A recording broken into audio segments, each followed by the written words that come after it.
It's refreshment time, folks. I have to return some videotapes. Are either one of these any good? I don't watch movies. Do you like scary movies, Sydney? You have a TV? No. I just like to read the TV guide. Read the TV guide. Don't need a TV. Books, records, films, these things matter. Call me shallow.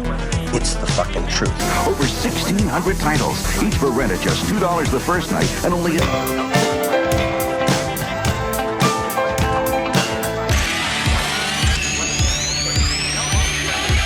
Finish it.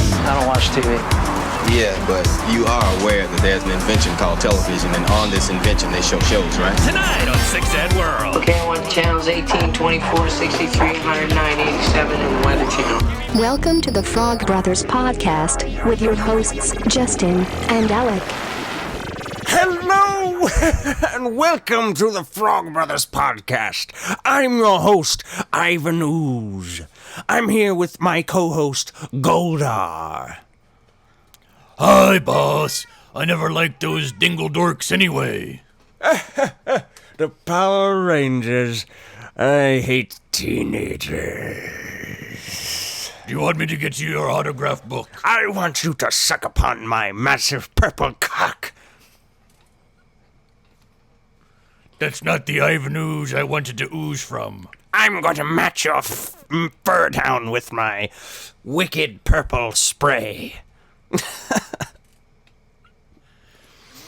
I'm gonna go to hell when I die. I'm gonna go to hell when I die. I'm gonna go to hell when I die. I'm looking forward to it. Remember when Conan used to sing that? I used to love that song. I love Conan. Anytime you do something that's terribly offensive, that's what you sing. You sing that song.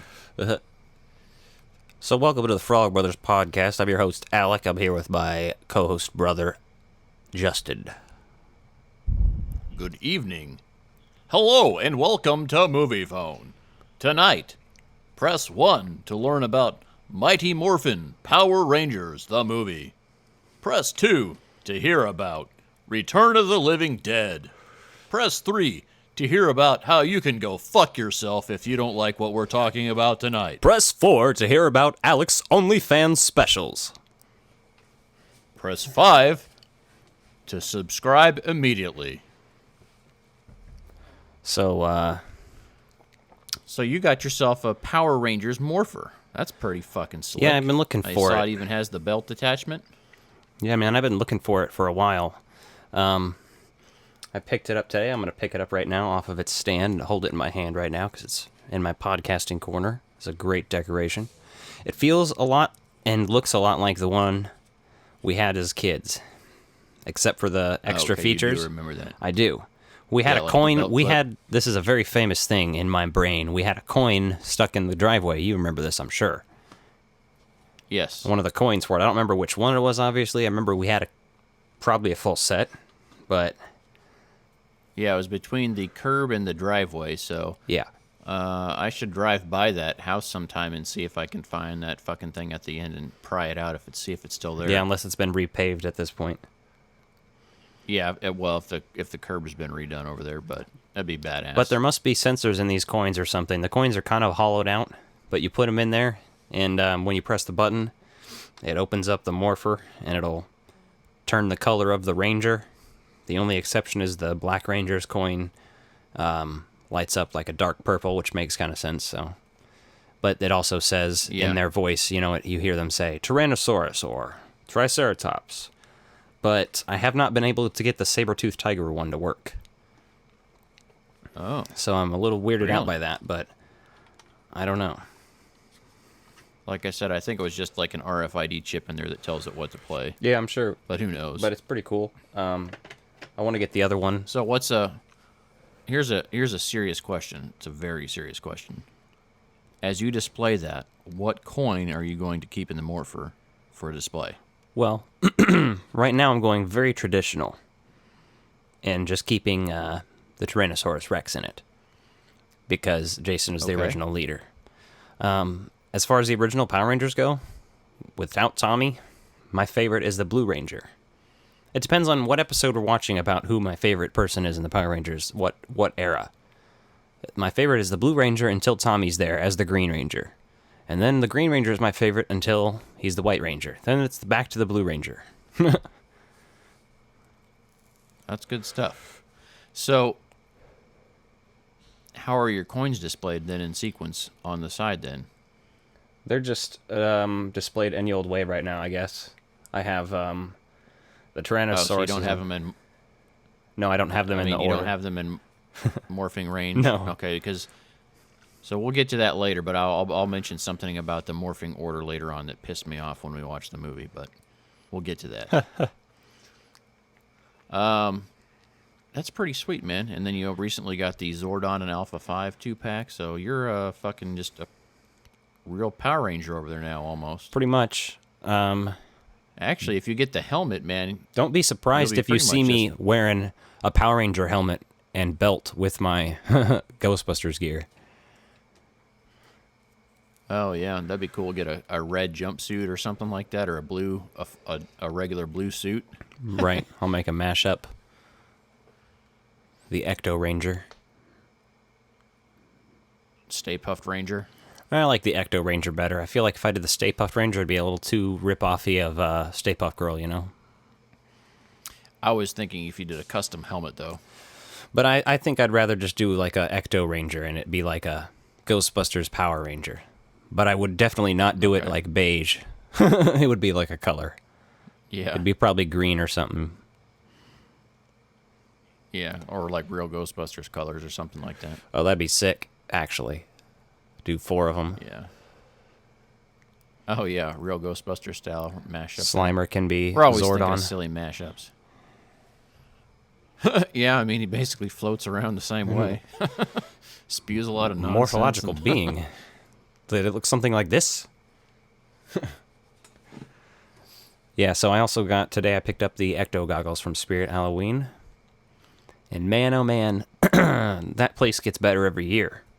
It's like a fucking solid-ass store these days, and I almost spent $90 on a Good Guy doll they had. I withheld, if they have it in another week or two, I'm probably going to pick it up. That's badass. And the thing with Spirit, man, like, they've always been just a cut above the rest just because they seem to have better licensed content and more original stuff in there. But, like, when you go to one of those Halloween Express stores, I feel like you're fucking let down every time you go in there, unless you want, like, the most obvious stuff. Like, their kids' costume selections in those places are okay, but anything else that people that just like Halloween in general will want, like, it feels like their decor and all their accessories and extra stuff is just lacking compared to Spirit. Spirit's, like, got that big dick energy this swing around for the Halloween section. I have a cat on my lap now, but I was going to say, Spirit Halloween, I'm one of those people who will go there. It's very common these days, these types of people. I'm one of these types of people that goes there just looking for decorations for every day in my house. Not Halloween decorations, just for my house. Because I like spooky shit, so. Yeah, some people go to that place, like, at home to buy decorations, and you're just like, no, I only get a shop for the house once a year. No, I definitely go there and look at shit. Like, I bought a Welcome to Camp Crystal Lake sign there today that's, like, pretty movie accurate, from what I can tell. It looks exactly like the one from the movies, so. And, it's wood, but I think it's, like, whatever they call that shit, where that's, like, sprayed together, like plaster shit or whatever, but it's pretty sick, so I just hung that up on the wall today. Hell yeah, I saw that picture up there that you posted on the Instagram, at Frog Bros Podcast. If you're not following us, check it out. We post a shitload of pictures of collectibles and all the projects we've got going on there. You sound old as hell. He posted it on the Instagram. I'm old. I'm going to die soon. Somebody change my diaper. My butthole itches. Would you mind putting hemorrhoid cream on it and rubbing it around your eyes? That's how you get pink eye. Yeah, but there's people that actually use hemorrhoid cream under their eyes to get rid of their eye bags. It's amazing. It is. I don't know why they don't just, like, relabel the product so it's, like, less taboo about ass to mouth. So I didn't get my Back to the Future reaction figures today. It's funny because they left Vegas on, like, the 24th or something. They were in Memphis on the 25th. And then they were like, departed Memphis. And I'm like, why? This shit does this sometimes Mr. down here. Papa Giorgio probably needed assistance driving all those Back to the Future toys in his cars back to Memphis. But he got detoured in Chicago.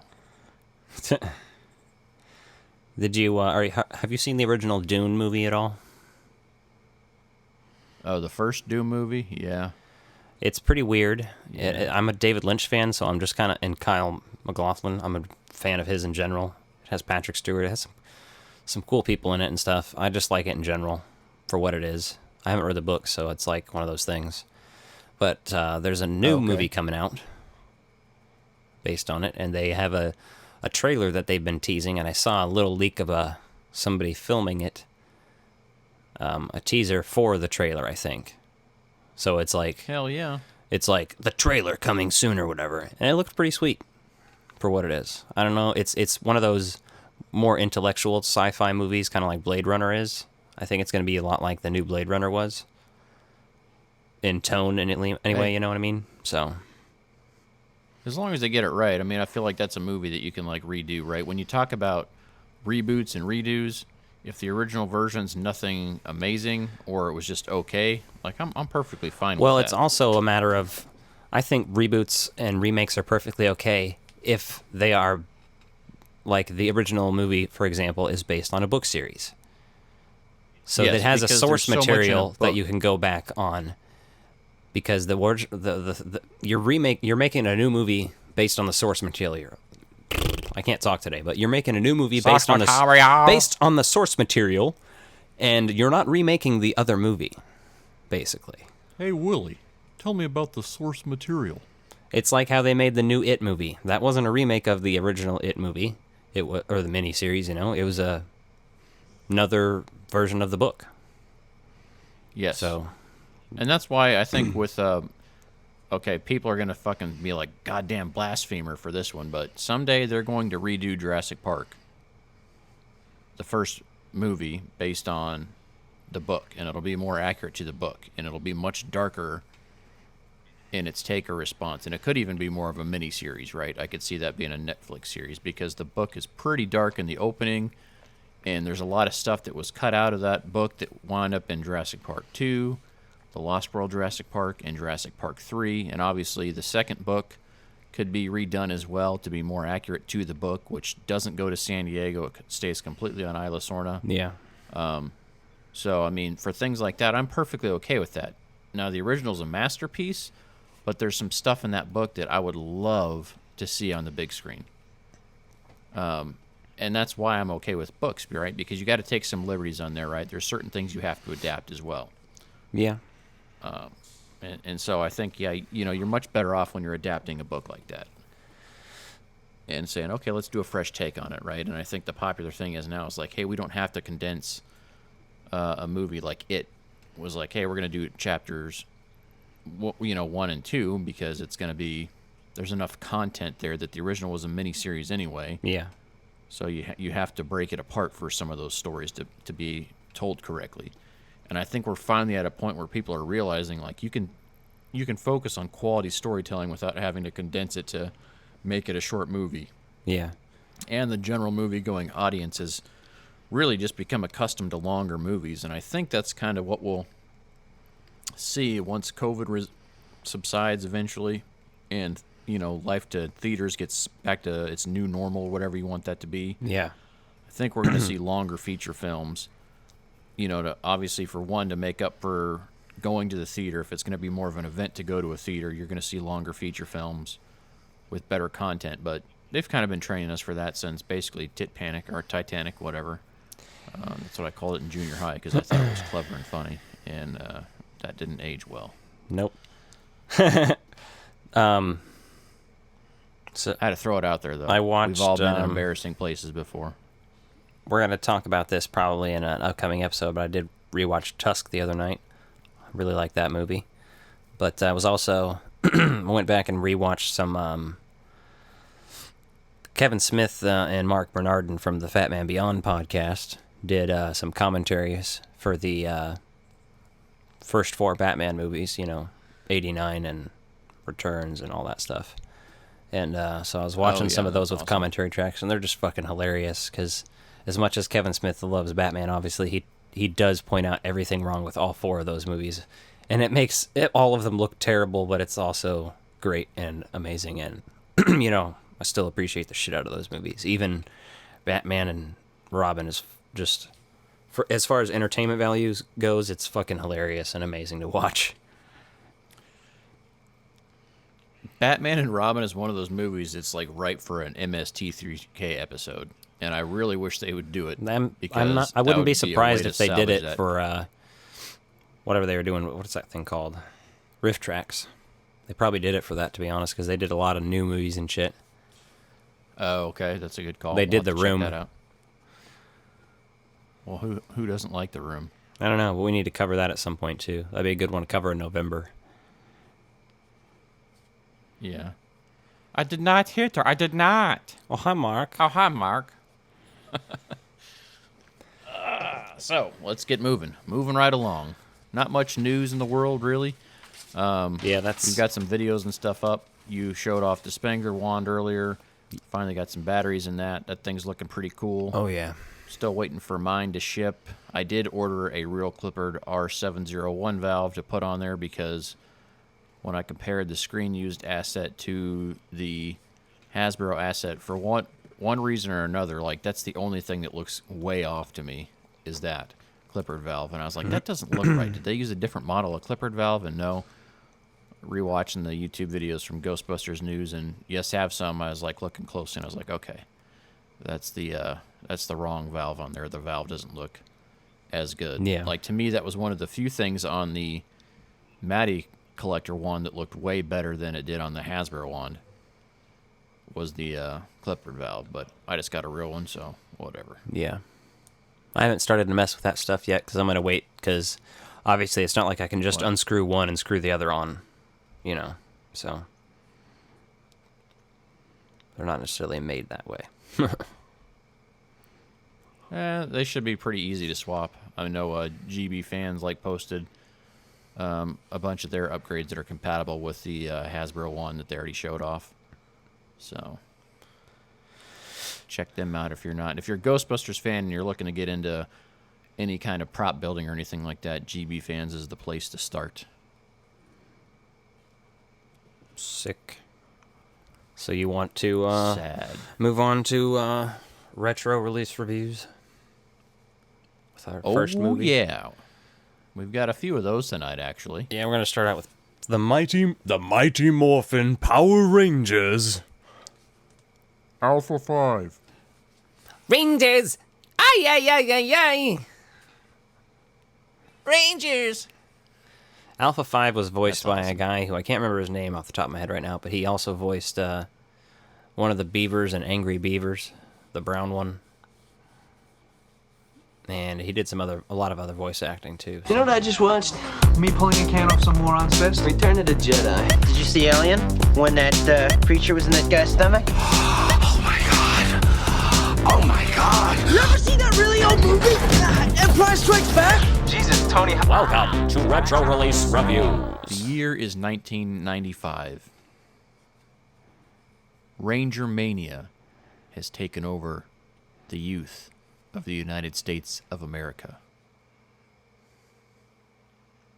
And in March, on the 28th... Oh, wait, that's the wrong fucking one. God damn it. Where's the release date for this one? You stupid bastard. I don't even have the release date. June 30th, 1995. So the end of June, a summer blockbuster with a giant, badass McDonald's campaign to go along with it. So there's two things you wanted that summer. You wanted to see Power Rangers in theater, and you wanted to go to McDonald's to get all the fucking Happy Meal toys. And I can just say this is my favorite Star Wars prequel. Oh, for sure. Hands down. So, of course, this movie starts with the Star Wars crawl. Oh, yeah. It's a little bit different, but...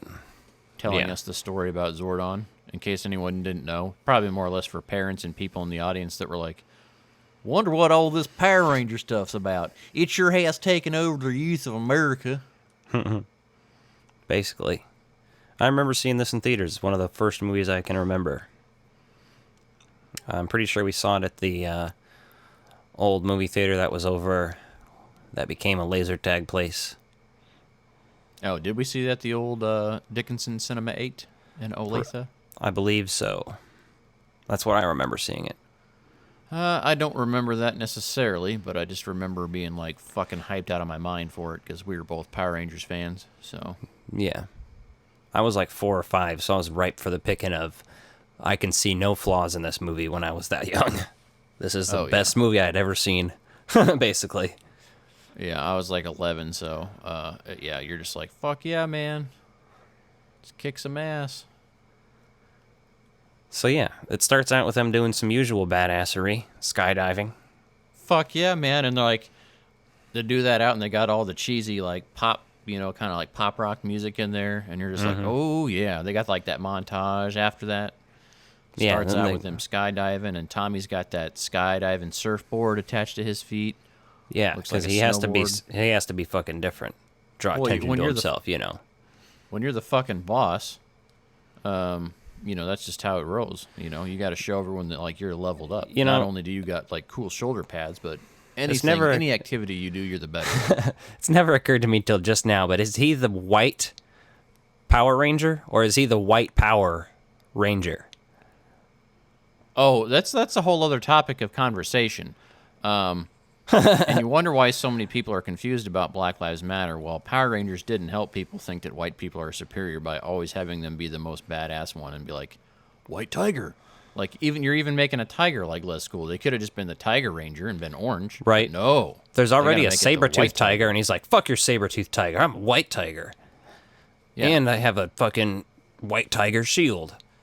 And, Could have been a fucking Bengal tiger, but no. Gotta be the white tiger. Not to mention, that's not the actor's fault. Obviously, this movie has the second generation of Power Rangers. So you're missing, Trini, Zach, and Jason from the original series are not in this movie. But those because they went off to go join the Angel World Peace Corps or something. And did you know that the guy, I can't remember his name now, should have written it down, but the guy who played Jason, he was the Red Ranger, and he was also a Native American, and he was also homeless after he quit the show because they weren't paying him enough. That's crazy. And yet he went back to it, off and on, for so long. Yeah. That's wild. I think that's why some of them quit, because all the work they're doing, they weren't getting paid shit.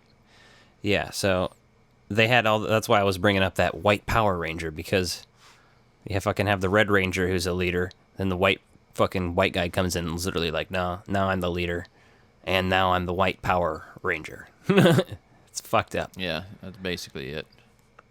But either way. Yeah. But that's real fucked up when you do that, and then you look at this iteration, you're like, okay, clearly they're not just basing it off race anymore, which is weird, because in Super Sentai, that's a Japanese show, right? So, everyone's just doing their thing over there. Yet over here, they're like, oh, we got to make this stereotypical, and you're like, you can blame Ham Saban for that. Yeah, supposedly they didn't notice until halfway through the first season, but I don't know how you couldn't notice, but whatever. But Ham Saban is an Israeli American, so, I guess you could almost give him a pass for not being... I don't know, maybe he thought it was cool. Aware of that? I don't know. We'd almost have to go back and ask you, what the fuck were you thinking when you made everyone's Ranger color based on, their race? And then clearly, they just went with they're like, oh, the white people, they gotta be blue and pink, just like babies. Yeah. Interesting stuff. So then after they skydive, then they go rollerblading, basically, immediately. Because they're like adrenaline junkies who are fucking on crack or something. Is all they do. Let's not forget the unsung heroes of the entire Power Rangers series. Bulk and Skull. When the fuck when are they getting their own action figure line? That's what I'm waiting for. Bulk and Skull! I think there were some action figures made of them at one point, weren't there? I don't know. I feel like there were, but maybe there weren't. Maybe I'm just imagining things, but I don't know. That's another thing, though. You call the fat guy Bulk on purpose, right? Jeez. Right. And everyone's like, "Oh, these Power Rangers are superheroes." But the bullies are the ones on there. Like, you're calling the bully the fat kid, so, like, no wonder he's a bully. Huh? Poor guy. Probably has no idea what the fuck happened to him when he's grown up. No clue why he's such a dick. So, Zed and Rita show up at the construction site after Ivan Ooze's chamber's dug up, you know. Yep. And that's pretty cool. They show up with fucking Goldar and... I don't know the pig guy's name. What's his fucking name? I just looked it up. It's something, like, obvious about, like, being Like- a fat pig. Yeah, like Pigsy or some shit. I don't know. Mordant, I believe is his name. Hmm. Yeah, he's the warthog henchman. Which All is right. weird because, like, if you look at the time frame, like, this isn't super far after, like, Ninja Turtles film Oh, right. series, right? You know, 95. So you're like, well, seeing him on screen makes me kind of glad they didn't do Bebop and Rocksteady in those old movies. And Yeah. they did Toka and Razor instead, because those looked way cooler than what this version of a talking pig looked like. Oh, man. They also have, obviously, updated outfits for the movie version, and even their morphers are different and different colored for each one of them. The theme song was re-recorded, and I do not like it as much. It's higher quality recording, better mix, but it's like the guitaring's nowhere near as sick. The singing's, off. Yeah, the singing's off, and, like, someone, like, can play that guitar lick, but it's, like, not... Then they have, like, a synth line that comes in there, but it's, like, the cheesiest sounding synth ever, and not in a good way. Yeah, that guitar lick just sounds like they played it 1,000 times at that point, instead of, like, writing it and, like, feeling, like, really confident, being like, oh, fuck, man, this thing rips. Right. You know, it's lost that love and feeling. Oh, different movie about people that fly things. So I do like the part where Ivan Ooze shows up and he's fucking with the Power Rangers, and then they're quipping back and forth for a minute, you know. And of course he has his classic line, "Woo! Where's my autograph book?" Yeah. The Power Rangers. The Power Rangers. I gotta tell you, man, he makes that whole fucking movie. Paul Freeman is Ivan Ooze, man. He's Like, awesome. he is what makes that movie entertaining. He's And in it's perfect. Hot Fuzz, directed by Edgar Wright. He plays Oh, a there you priest go. in it. But they So- did such a good job with that movie, like, trying to make it different enough so, like, the TV series wasn't, like, completely interrupted, and, like, you weren't like, who's this? Who's Ivan Ooze, and why wasn't he on the show?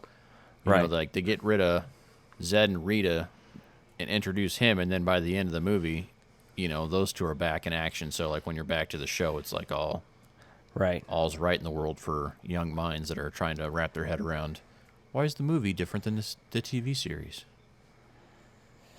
Yep. So there's a couple cool little pieces in this movie that I like. One of them is, so after he's quipping with them, one of the coolest fight scenes is when they're still in their outfits and they're in, like, the fucking construction zone fighting all the ooze bitches. Mm-hmm. They all have, like, extra weapons and shit.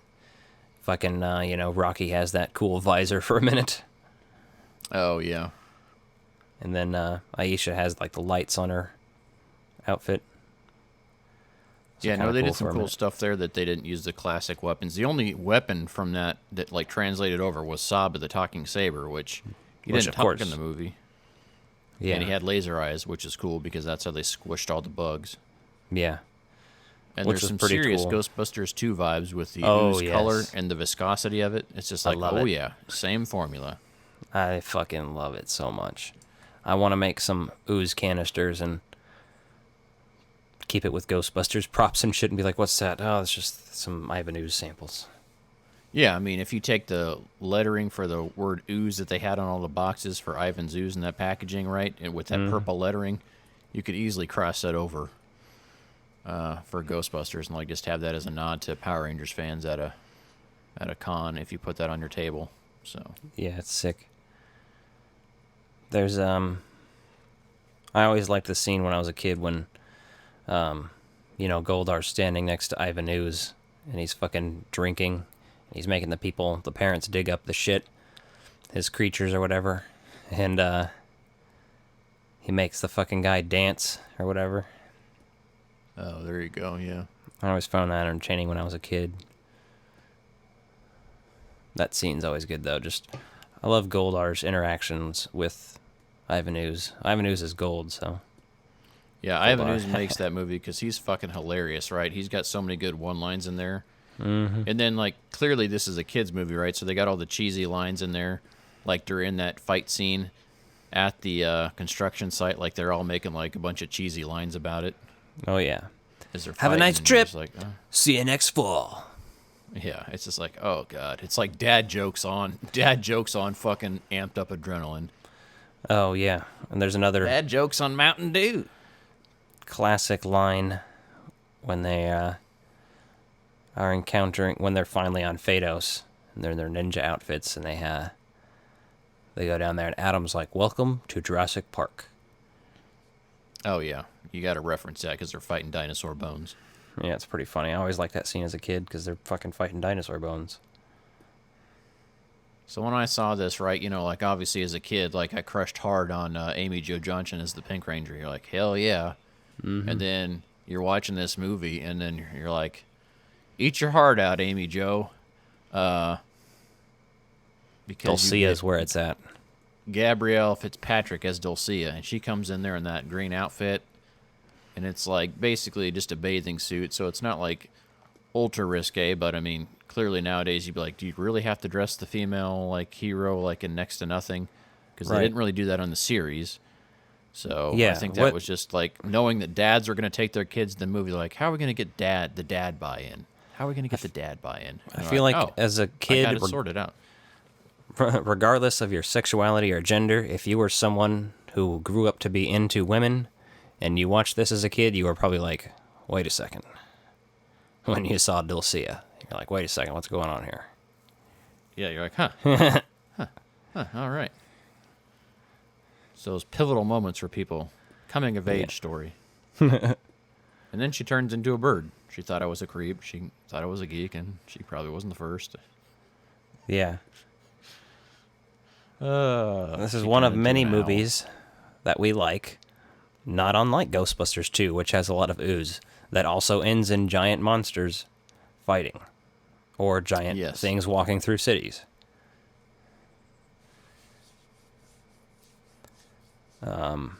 So the off-world stuff for this movie, right? You know, they clearly had a much bigger budget, but you know they used a lot of that for like the costumes and everything. So that's why the Power Ranger suits look amazing. Like they just look great. Like the detail on those is perfect.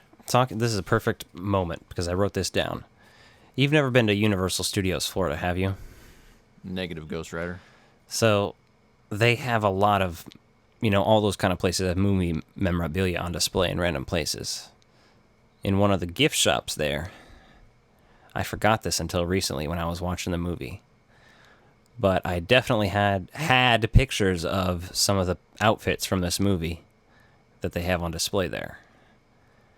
And I want to say they had the yellow, blue, and pink Ranger from this movie, or some sort of combination. They had two outfits for sure, and it might have been the yellow and pink or the yellow and blue, but I did see them from this movie. They were the movie versions for sure. They had little plaques, you know, and they were behind glass, but I took pictures of them, and I was like, fuck yeah.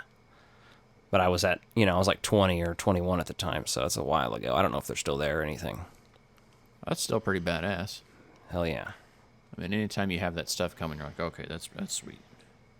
I mean, those costumes just look so good, right? And I remember, like, when you went back to the series, you know, because they'd kind of switched over, and, like, the Ninjetti, or is that what they call them, the Ninjetti costumes, I think? Yeah, I think so. They look pretty similar, like, for the TV series, right? Because that was footage of them. They had to shoot with them in the costumes. You know, they couldn't, you know, unless they're morphing, they couldn't do that, which I think is another way they bought and extended a lot of the series was by using, you know, by filming new footage that way. So I'd almost need to rewatch the series and see if they took the...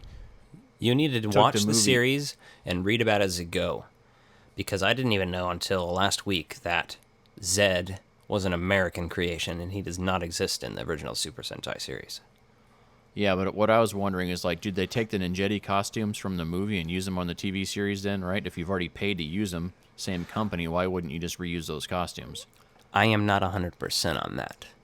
So that's something, that's a little trivia bit. If you're a Power Rangers expert and you know that, let us know. Or we'll have to look it up like everyone else and just use Google. So they have, they did 4 seasons of Mighty Morphin Power Rangers?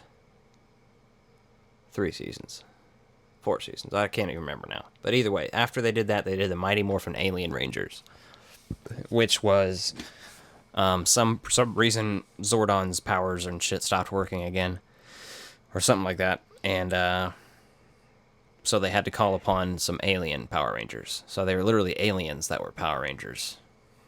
But then that only lasted 10 episodes before they went into Power Rangers Zeo, I believe. So, which I think still had Tommy and Billy, but Billy was the last one to leave. He was still like, he became like their consultant or whatever at one point. But like the first 5 or 6 seasons are something worth probably watching of Power Rangers stuff. But I don't know if I'll go much further past that, just because it's a lot of shit. Yeah, nostalgic value, and then like getting to learn other characters, right? I have over the years checked out a few of the episodes where, like, you know, they had all the Red Rangers come back, and then like when Tommy made an appearance like on the last season, and you know they've done some like anniversary episodes. Yeah. Which, like, the thing that I find the most interesting later on is like the Master Morpher that Tommy carries. But what else did you like about it in the movie? Like, what else stands out to you that you remember? So as a kid, I thought the Zords were a lot cooler. And to be honest, the idea behind them is way cooler than the execution, because obviously the CGI, we talked about this earlier, the CGI is almost all really fucking terrible. You know, you want to talk about the practical effects, those outfits, Ivan Ooze, the real Ooze looks good. And there's even some CGI here and there that you're like, all right, this is doable. And you got to remember it is, what, 95, so come on. What do you expect? Yeah, but you'd done Jurassic Park, but this is a kid's movie, so, right, you can spend more on a budget for that, but CGI at the time still cost a lot because the computational power needed for that was an assload of money. Was it cheaper than practical? Right. Not necessarily, but, you know, at the time, you got to be state-of-the-art as well, so... some of the best scenes for CGI in there was, like, the Falcon Zord itself, like, looked pretty badass in some of the scenes, and then some of the scenes, like, the metallic shiny look they try to give everything just looked like shit. Like, to me, that's what was the most awful. Was like, it suffers from that classic thing where like the shadows just don't look natural to the environment that you're trying to mimic, and they've really gotten better at that over the last, I don't know, 20 years basically. Well, yeah, I mean, it just literally continues to constantly get better and better. So, yeah, the CGI is one thing. Like you said, Ivan Ooze is the best part of that movie. I really like seeing Goldar. Then ninja outfits are okay. The only thing that sucks about this is since they lose their powers, they're not morphed in their cool ass outfits. A lot of the movie, they're only in that one scene at the beginning and then at the end. Yeah, but when you think about a practicality standpoint, right? If you're making a movie that has nothing to do with the series, right? Well, right. I mean, obviously for the plot line, it makes sense, and they do good with it. Because even as a kid, I never was complaining that there wasn't enough of that in there. Just noticing as an adult, I'm like, those outfits are so damn cool. I want to see more of them. But... yeah, you should have seen more battles in that, right? Or even seen them, like, another thing you see fairly often in the series is, like, them morph but with their helmets off. And, like, that was one of those classic type of scenes I don't recall having been in the movie there that would have been pretty neat to see. They should have just given these costumes to the series also. You know what I mean? Been like, all right, we have these costumes made now. You can have them. Yeah, but since they're using the other pre-shot footage for the battle scenes, it would have been... Yeah, I know. Yeah, so it is over the what top. It is. Yeah. But, I mean, I love the... I don't know what you want to call their bunker or whatever that Alpha 5 and Zordon are in. Like, that looks so cool. Like, even just, like, as simple as it was, like, it was bigger budget, so it had a lot of neon lights and more lighting, but still kind of kept the traditional values and features that you liked about it. Yeah. Hell, even Alpha 5 just looked much better. And the original Alpha 5 doesn't look like shit by any means, but, you know, they just souped him up, too, and made him look a little bit cooler. I do not like how Zordon looks in this movie, I'll tell you that. I don't like the white face. I like it blue and being in the tube a lot better. Yeah, and I don't know. It is what it is. And it was a different actor whose face they used for the movie compared to the TV series. And obviously the voicing is still dubbed even though it's in English, so it was somebody else that did the voice.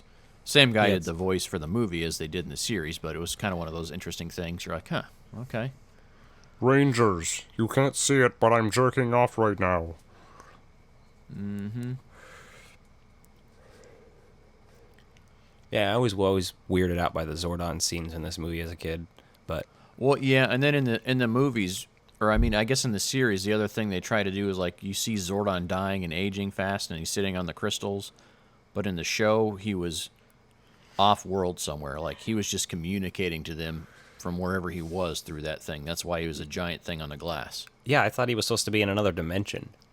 Yeah, basically, yeah, and that's how they're talking to him, right? So, so that was an interesting concept because that kind of goes back and forth. So, Yep. I did like the upgrade to Zed and Goldar's voices in this compared to the television show. oh yeah, they sounded much better. In the credits to the movie, did you notice the Kung Fu Fighting electronic remix they did? Oh, yeah. I never noticed that until today because I usually just shut it off right when the credits come on or after you see Goldar, Rita, and Zed come back and Goldar gets kicked out of the chair. That's usually when I'm like, okay, done with the movie. The one song that stands out to me from this is the one from the construction site fight. The action boy now, action girl now. Yeah, that's definitely an interesting one. So the soundtrack. And actually, I think that one, honestly, I need to look up that song because it sounds like it's a Devo remix or something. That probably is Devo. It's called Are You Ready? Because I'm looking at the soundtrack listing right now. Who's it by? Devo. I'm amazing, aren't I? Yes. It's a very interesting Devo song, though, isn't it? Because it's... Yeah, because it doesn't have the typical Devo. But if you're in the 90s, man, Devo is kind of a chameleon band where they just kind of do what the fuck they want. Oh, yeah. But they've released music now that sounds like very much 80s versions, too. Oh, yeah. They had a song that's called So Fresh. I'm just a big Devo fan in general. All their stuff I love, so... And Mark Mothersbaugh does a lot of soundtracks and stuff. We talked about that. He did, Lost... fucking Life Aquatic and Thor Ragnarok. Yeah. Oh, yeah, and, you look at this, so, the Chili Peppers are on there. I'm not a huge Chili Peppers fan. I think Flea's, an entertaining person, but, the band, I'm just eh. Yeah, Devo's on there. The band Shampoo's on there. They do the song Trouble. Snap is on there. Oh, yeah, Fun Snap Thomas is... I've got the power! Yep, you know that one. Van Halen's Dreams is in there. Free Ride from the Beginning is by Dan Hartman. They Might Be Giants. Power Jet and Graham Revell and Aaron Waters. So, interesting stuff on there. I think I might have to add this to the soundtrack collection. Yeah. I'm definitely going to add that Devo song myself. Oh, for sure. Because I was I couldn't tell if it was a Devo remix or if it was just 90s Devo that I hadn't heard before. So that makes perfect sense. And that one, this one could easily be something that was just recorded for the album, right? Right. Because I could tell that the singer was... I think it's Mark Mothersbaugh singing. I don't even know. That probably makes me a terrible Devo fan, but whatever. Yeah, but it's crazy because you look at the poster to this movie and just the Power Rangers themselves look so badass, and then you get to the ending and the Zords and everything look bad, so bad. But the Zord control rooms are pretty much on par with how they were in the show, right? They're just good enough to get you by. I mean, slightly upgraded, but yeah. But that was always pretty cool. Pretty cool seeing some of that in there. Those always feel like Star Wars moments. And then, such a sign of the time, the 90s thing, where, do not use them except for an emergency. And Aisha fucking hits the button and they knee Ivan Ooze in the nuts. Yeah. And then they throw him in front of Halley's Comet. And, he explodes. That's a fun way to do it, because they referenced that at the beginning of the movie at some point in time, I think. Yeah. So, kind of foreshadowing, right? And you're like, why the hell are they talking about that? And you're like, oh, I see. Foreskin shadowing. So, speaking of foreskin shadowing, right? I saw a meme the other day, and I know some people hate on memes a lot, but they are an easy source of entertainment. But somebody said that Deadpool and Wolverine could not be circumcised because they regenerate. I'm like, God damn. Just some people's shower thoughts turn into amazing memes. Yeah. Anyway, so that's Power Rangers the movie. It's definitely a fun one, right? Like, I enjoy that watching it. I will say that I watched it on DVD, and on my living room TV, I could tell, like, the fucking low quality, the 480p looked like shit. Yeah. But that actually worked in my favor because the Zords didn't look as bad as they would had I watched in, like, HD. I should have watched it on VHS, man. I have it on VHS, but I watched it on DVD. Yeah, on VHS, it actually probably would have looked even better. Just because, like, low grade and some of the Zord stuff would have looked much cooler. Oh, yeah, I could definitely tell some of the shots were, like, shitty transfers of the film for the DVD. I don't know if the Blu-ray was any better or if it was just a upgrade of the DVD, you know, but... oh, yeah, an upscaled version, yeah, who knows? I'd have to look into that. Either way, I'm going to get the series on DVD, the original series, so... Look forward to that, because we might cover some of that in the future. We're going to cover the holiday special and Christmas for December, so... We'll be talking over the next few months. You will be hearing us talk a lot about Halloween, clearly, but after that, we're going to be talking some TV specials around Thanksgiving and Christmas, and even some Halloween episodes as well for series. But we got a lot of Halloween movies, so we'll kind of be mixing it up every week. Yeah, we're going to be switching gears a little bit. So the next, probably, I think, around 6 episodes all the way through October will be extremely Halloween and horror themed. So look forward to that. Christmas comes but once a year, but Halloween lasts for 2 months. Woohoo! Yeah. All right, lead us on, son. So our next segment is one of my favorite segments, but we don't do it a lot. But we do it when it's appropriate, when we have some good news. This one's a little bit, a little story, so we probably won't spend too much time on it, but we're going to go and visit the Six-Eyed World. I mean, are all your friends Satanists? A young Frenchman photographed this flying saucer, or is it? From a... Do you believe in UFOs, astral projections, mental telepathy, ESP, clairvoyance, spirit photography? We're discussing Satanism and the occult this morning and some of the dangers. Telekinetic movement, full trance mediums, the Loch Ness Monster, and the theory of Atlantis. For the purposes of this study, we will focus on the number 666. Tonight on Six-Eyed World. So what's sick and sad in the world today, sir? So it's not exactly sick and sad, but it kind of fits the category. It's sort of conspiracy related, but it's not actually a conspiracy in itself. It's a news article I saw about Stonehenge.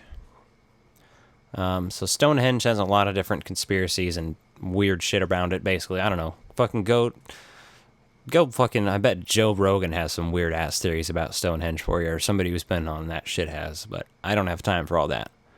But this interesting theory that I was reading about, it's a new study that suggests Stonehenge was built to amplify sound during ancient ruling class rituals. I found this on an article from artnet.com. So there's this... acoustical engineer named Trevor Cox, and he is studying Stonehenge right now, and they have kind of a study/theory, I guess, that it used to be basically a sound chamber of sorts. So they've built a 1:12 scale model, and they've filled in what they believe to be would be the missing stones, right? Okay. A governmental research program did laser scans of all the fucking existing ones, so then they 3D printed all of the stones exactly as they were or whatever, and then they also put in what they thought to be 157 additional missing stones. And so they're using these. They have the scale model is built in a sound chamber in the University of Salford in Manchester. So this is like a crazy example of some really early like audio manipulation. They're saying this thing's, potentially built 2500 BC.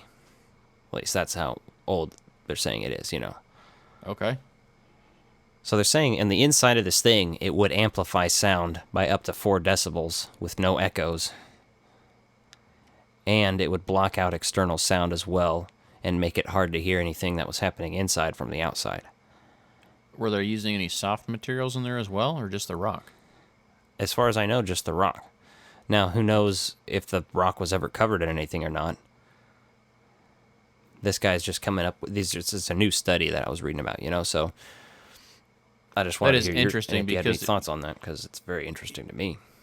Yeah, as an audio engineer, you're like, okay, what would be the point of that, right? But if you're trying to scare people or control people, you maybe would have used it for something like that. But I guess for me, what's very interesting, right, is recorded history goes back quite a long time. So why don't we have any more accurate information, like, written about this? Yeah, it's just one of those... Translated over time, right? It's just kind of one of those mysteries, right? Yeah.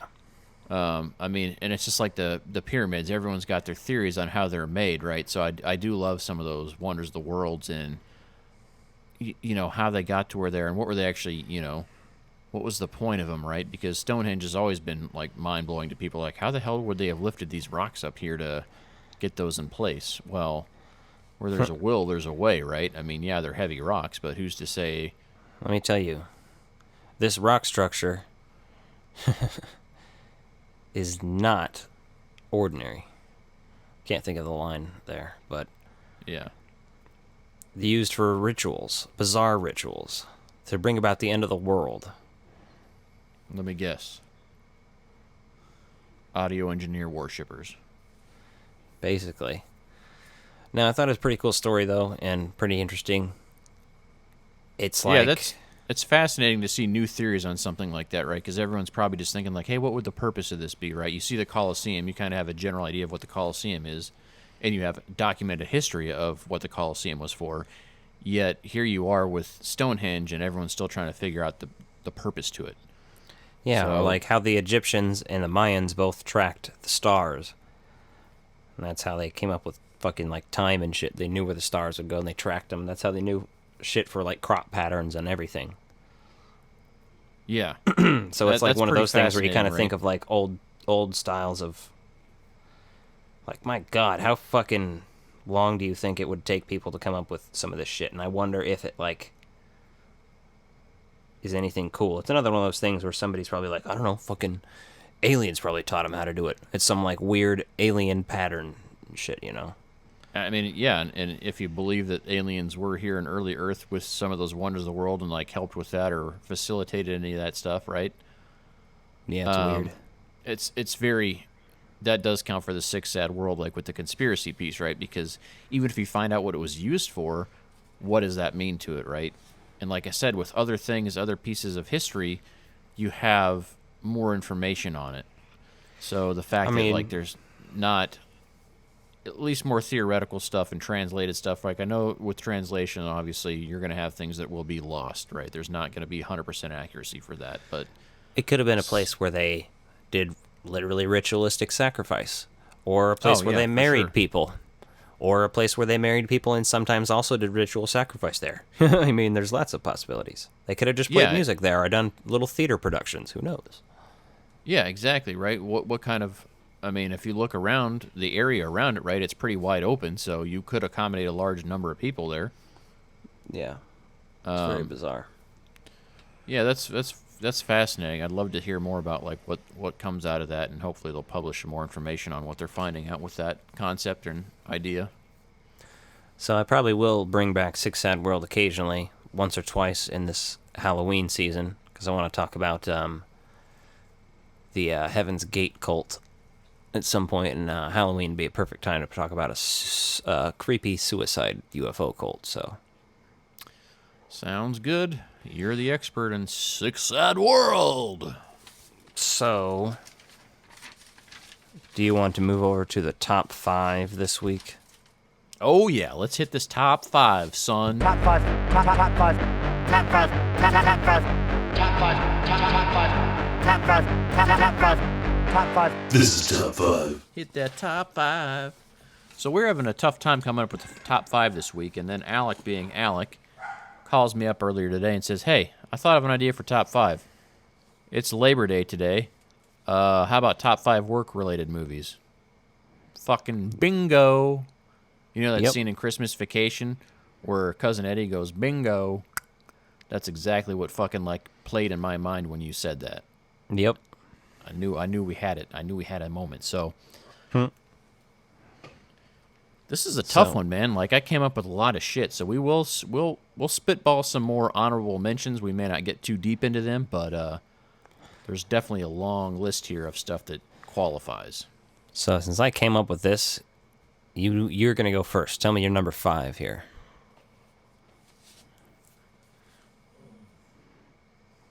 The movie Waiting with Ryan Reynolds. It's a good choice. For me, like that's a workplace. A lot of Americans work in the restaurant industry, right? So to me, it was important to have like that represented on there in that movie. Even in fast food, like I've never worked in a restaurant, but I've worked in fast food. You know, I worked at a Dairy Queen when I was in high school, and then I worked at a Culver's when I lived in Phoenix. Yeah. And you just get that vibe. Like you have that feeling, like the coworkers, the younger age group that you usually work with. The sense of humor's on point with the types of shit you hear and the conversations. So that movie felt very real in some of those regards. And it's pretty funny, right? And that's earlier Ryan Reynolds where he was, kind of developing his reputation for being like crass and shit. So I always look back and laugh at that one. It's funny. I've been a server before and worked at lots of restaurants, so yeah, I love that movie. It didn't make my top 5, though. All right, what's your number 5? Number 5 is the movie from 1980, 9 to 5, starring Jane Fonda, Lily Tomlin, and Dolly Parton, which eventually we're going to cover on this podcast because you haven't seen. But very good movie, very hilarious. They even mention it in Horrible Bosses 2, which is another work-related movie. That's a good movie, though. It's pretty funny, and obviously the song 9 to 5 by Dolly Parton is fucking epic, and it is in that movie, and from that movie. Hell yeah, son. They get their revenge, though. It's a very pro-woman movie, and I love it. So that's my number 5.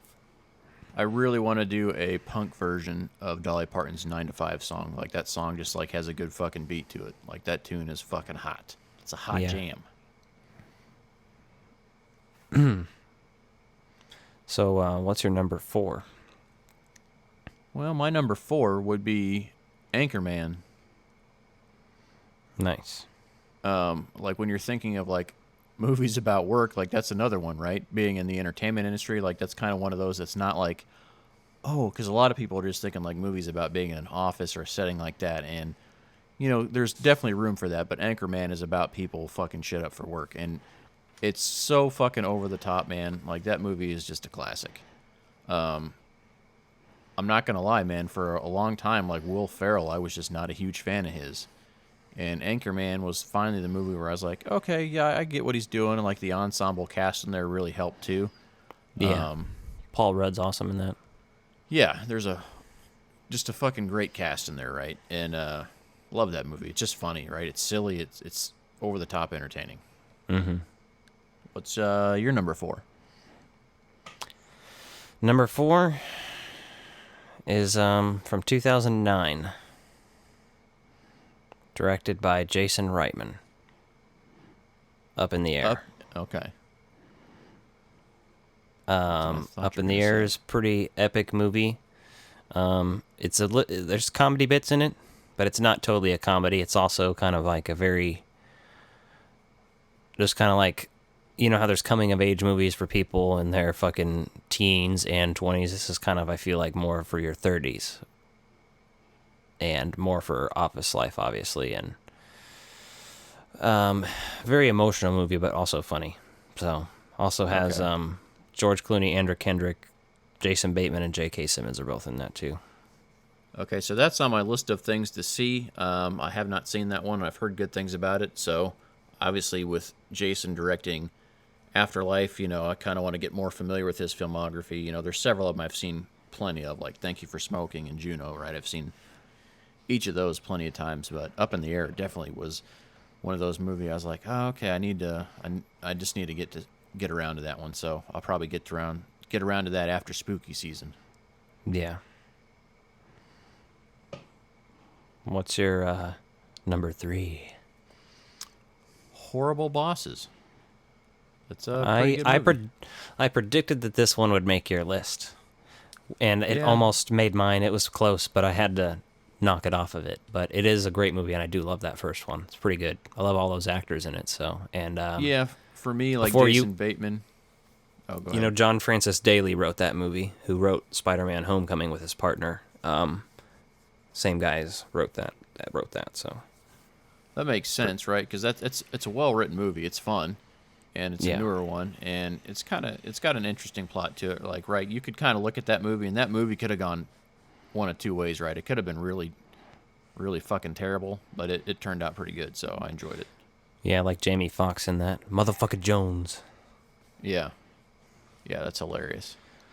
And then Charlie Day is always good. Like, right, I love seeing him. You know, like for me, that was one of the first movies I think he appeared in after like kind of getting known in Always Sunny in Philadelphia. So that was another reason I was like, oh, he's going to be in a movie now. I really like to see that. And so it was fun seeing him like transition and be a different character than Charlie. Yeah. So my number 3 is a movie that I didn't think about quite at first, but then when I was thinking longer, it came up, and it's more of an anti-work movie, but it's still a work movie. Fight Club. Oh, yeah, that qualifies for sure. Fight Club it feels like a very fuck this office and fuck this shit movie. Yes. But it's great. I don't think I need to describe it too much. People know Fight Club. If you haven't watched Fight Club, go fucking watch it. Come on. What is this? It's 2020. That movie's existed for fucking 21 years. You should have watched it by now. And if you love that as a workplace movie, read the fucking book, because that goes into way more depth about that kind of stuff. Like the movie only scratches on some of those topics and how that like really translates. It's a pretty short book too, easy read. I read it in one day before, so. Yep, no, that's a good choice. What's your number 2? Office Space. I know it's cliche, man, but that movie, there would be times like in my younger years, like when I was working jobs that I just didn't like, or, you know, just having jobs that just were like so repetitive or boring, there'd be days where like that could keep me. There'd be days where like if I had a really bad day at work, I could watch that movie and just feel better about the world. Oh, yes. Right? Just because the ability that, you know, Mike Judge wrote that, directed that, and it's just fucking amazing. There has been 2 times in my life where I have quit a job and that very same day watched Office Space to make myself feel better when I got home. Yeah, it's just that movie, like, it's to me, it's not my number 1, but it's, if you're talking about working in an office, that would be the number 1, but we're talking workplace movies in general. So, I mean, I think that movie is the epitome of anyone that's ever worked in an office space or an office type job where you're just like, oh, fuck this bullshit. Like that movie there, right there, fucking sums it up. So, my number 2 was originally Office Space. Okay, and what'd you change it out for? I changed it out because I literally predicted that it would be on your list. I knew it would be because it is so good, and I wanted us to have a little more versatile options.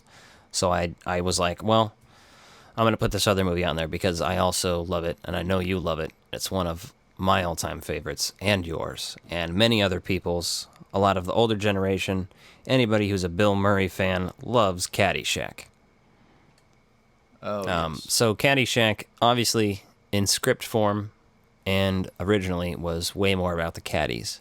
So that's why it's on this list, because even the caddy parts of that movie are underrated. Because, you know, they're not fucking Bill Murray and Chevy Chase and Rodney Dangerfield and Ted Knight or whatever. But that movie is great, excellent. I love it. So that's my number 2. That's definitely qualifies for that, right? So makes sense. Yeah. But like I said, Office Space, you could also switch out my number 2 spot, technically. So, but Caddyshack. Well, do you just want to go ahead and tell me what my first one is?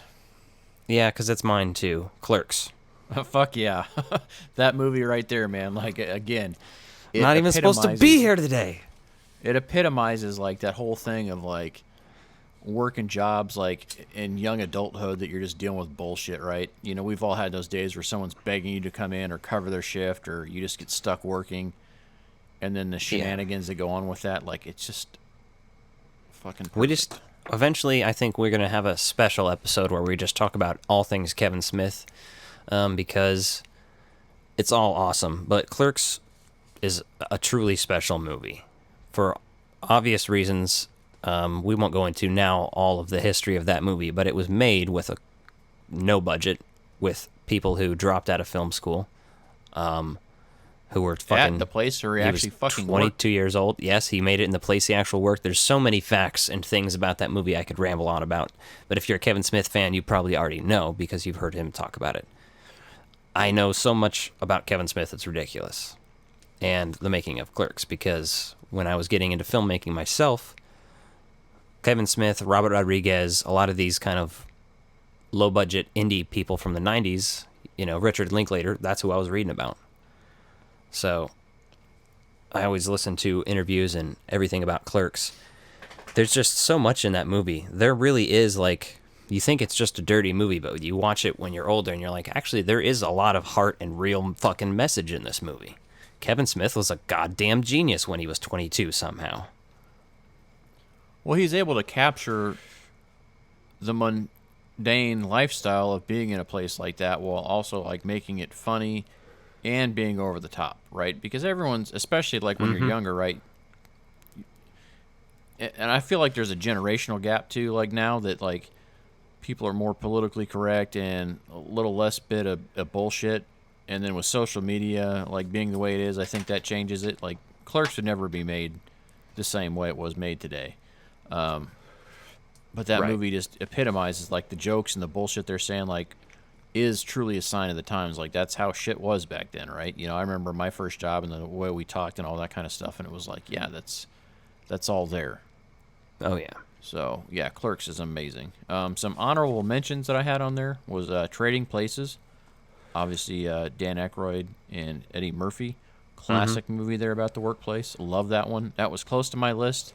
And I've watched that one a lot, man. That movie is just like I don't know, I just love it. Like, to me, that's almost one of my Christmas movies now, right? You know, because it kind of takes place around the holidays. It is a Christmas movie for me. Yeah. Empire Uncle Records Dan is another... another... I originally had that written as my number 5, but I had to bump it off the list and include Fight Club, so... Yeah, no, that's really... And that's awesome, too, right? Because there's just something about like people getting into the workforce and having their coming of age story there, which is so awesome. But then there's a big variety as well, you know, because then there's like Office Space, which for people that have been in the workforce for a little while, it's very relatable.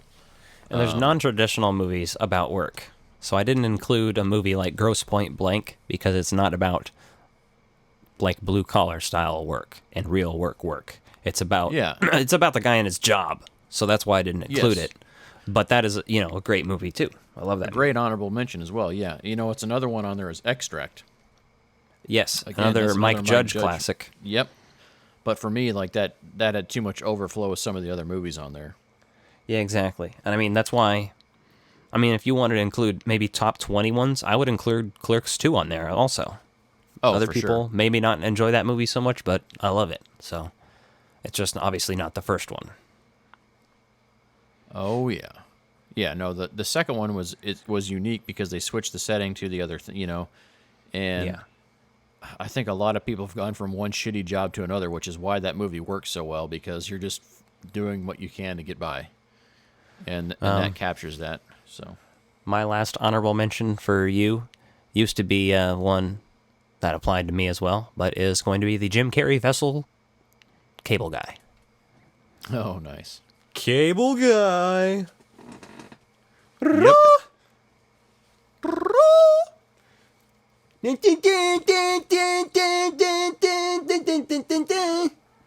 name's Ricardo. Ricky Ricardo. I love that fucking movie so much. We got to cover that too, man. That's this podcast. We got so much content. The future. Oh yeah, there's so many great things to talk about again, and like introduce people to, and talk about the subtlety of it on there. Like that's Jack Black's first movie role.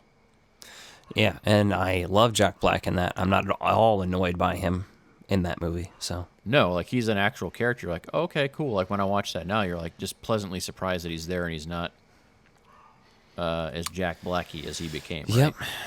Even in High Fidelity, I'm like, all right, he's Jack Black in that movie. He's way more Jack Blacky, but and he's High not Fidelity is in it. another fucking honorable mention, right? Movie about the workplace and the thing about High Fidelity is that holds up so well now because like records have made such a comeback from that time, and you know, like the classic record store and locally owned record stores are very much how vinyl is sold anymore, really. Right. And it's a beautiful thing. So. So that's top 5 this week. Give us your top 5 work movies. Hit us up on Instagram, Facebook, Twitter, whatever you use, whatever you prefer. But hit us up. At Frog Bros Podcast. So what else we got? We got another retro release reviews this week. We're doing 2, a double, a match set. Put a brassiere on these movies, man. Cover them up. It's not a terrible idea. Excuse me while I turn the page. You hear my paper there? Yeah, the rustling of paper. Sound effects. Get a good paper rustling on there for the microphone. Can you guys hear this? Oh, I already did that, yeah. Some ASMR for you. It'd be pretty cool if I like peed in a bottle. That'd be some good ASMR for you. Speaking of peeing in a bottle, we'll be right back. I'm gonna put a commercial break here while I go pee. Turn it up, love to pump, slam dunk. Inline or online, surf the net. Dr. Pepper, taste to get. Blue jean, fly machine, football huddle, space shuttle. Free to vote, yeah. Now is the time. Now is the time. Dr. Pepper. This is the taste. Dr. Pepper. So, whatever commercial I put there, that was pretty cool, right? Oh, yeah, that commercial was so fucking awesome. I'm glad you guys liked it. Yeah, so... Probably a vintage RC Cola or 7-Up commercial. Yeah. You probably just heard me open up an RC in the background. It's fizzing. Me and my RC right here. So it probably will be an RC commercial. It's cool. It's crisp. It's refreshing. It's Royal Crown Cola. It's twitching. So, now you may have said this is a retro review, but at the same time, it also falls in the category of film exposure. Does it? You haven't seen this before? What do you mean you haven't seen this film supreme made up of a dream team? This movie's pretty great. You're fucking late. Let's accelerate and get it on your plate. And you don't want us exposing ourselves. And you don't want us exposing ourselves. Exposing ourselves. So, you just heard the theme music for Film Exposure, and Alec thought I'd seen this movie. I had not. I was a little ashamed of myself, so that's why I suggested it for this week's podcast, because it was an honorable zombie film. And how did I know it was honorable to mention? Because I've heard great things about it, but it was just one of those things I hadn't seen. So I had to buy a digital copy the other day, and we are talking Return of the Living Dead. Stoked. And this is a classic cult zombie movie. So for me, man, you ever watched a movie that you didn't watch like growing up, so there's no nostalgic ties to it at all for you, but when you watch it, it feels like you've seen it your whole life? Yes. Yes, that's what this was for me. That's how Con Air was when I watched it, and Speed. So for me, the most recent one that I had the same kind of like epiphany and felt like I've been missing out, but at the same time, it's always a feeling of joy when you're exposed to something new and you're like, oh man, that's awesome, was the original Point Break. When I watched that, I was like, God damn, how did I miss this, and how has this not been on my life? And I thank Craig Goldberg on Yes Have Some podcast for that, because he was talking about how that's like just one of his all-time favorite movies, and I'm like, how have I not seen this? Like, I've seen a lot of Keanu's older stuff, and I love it, and they're fun movies. Like, how did I miss this? And then, of course, you got the fucking Busemeister, Gary Busey, in it. But similar vibes when I watched this. I'd watch this, and I grew up loving fucking punk music. So immediately you've got my attention. Yep. Because, you know, you've got this fucking, like, the music in that movie is fucking perfect. The music alone just makes it stand out, and there's so many cool things about the tunes in there. Hell yes. And I loved how it just references itself, right? They're like, how do you kill zombies? Oh, yeah, that Night of the Living Dead movie. And they're just very open and honest about, like, hey, here's this other thing we've done. And, you know, they're using that for a guidance, right? Which is awesome when you've got a movie that kind of references itself in there. Well, yeah, this isn't part of the original series. No, it's not. And so... It just is its own fucking thing entirely. And it references Night of the Living Dead as being a movie that exists in it. And it's very fucking hilarious. They talk about the drug that's like whatever, the toxin shit. It's like 2,4,5-trioxin or whatever they call it. And they talk about he's like, I don't know, I think it's sprayed on marijuana. And I'm like... Oh, yeah, I like K2. Oh, shit. So the other thing on this movie, right, is the whole zombie thing, and everyone's like, oh, you know, the zombie thing, like when they started talking about brains specifically instead of eating just eating the living. And this is the movie that brought the whole brains into it, right? And so for me, it was like, okay, you know, that was kind of one of the things. I did some reading about the movie after I watched it, and even paused a few times to check out a few things and look some things up just because just wanted to have that full immersion experience and like learn about more as I went. So if I had a question, I'd stop it so I could get the most out of that first viewing. So, do you know the actor Don Calfa? No. Well, he was in this movie. He plays Ernie. The guy who works at the morgue. Oh, okay, yeah. Actually, I guess he works at the crematory or whatever. Oh, the crematorium? Yeah, the guy next door. Yep. Yeah, he's in the red outfit. So I recognized him immediately. I couldn't find him in almost any other movies except for the one that I recognized him from, which is Weekend at Bernie's. Oh, no He's the guy that is murdering. He murders Bernie. And then he continuously tries to murder him throughout the movie because he thinks he's alive and shit. Oh, no shit. That's awesome. Yeah. Yeah, that's that guy. There Nice. was another one. There was another guy. Okay, who's this one? Spider. Just tell me because I don't fucking know. Spider. The black guy with the fucking sick-ass hair. Oh, yeah. Kind of like his hair looked like one of the Ivan Ooze goons. You mean Ivan Ooze goon's hair looked like his because he did it first. True. He looked like, you know who he looked like? Dave Chappelle dressed up in that old episode. Oh, where he's looking like Michael Jackson a little bit? No, not Michael Jackson. Why can't I think Rick of that James. guy's name? Yeah, Rick James. I was like, what the fuck? Why can't I think of Rick James' goddamn name? That's what he looked like. But I recognized from a movie. And then I looked him up to confirm this. And he is in the 2002 live-action Scooby-Doo as the Voodoo Maestro. He is in the hut on the beach, and he's like fucking doing voodoo on a chicken and shit. That's crazy. And he's also in something else that we reviewed recently. Ooh, what's that? I'll tell you his character name and see if you can guess the movie. Oh, Street Fighter, yes. Yep. He's DJ in Street Fighter. And he was in Leprechaun 4 and Harlem Nights with Eddie Murphy and Richard Pryor.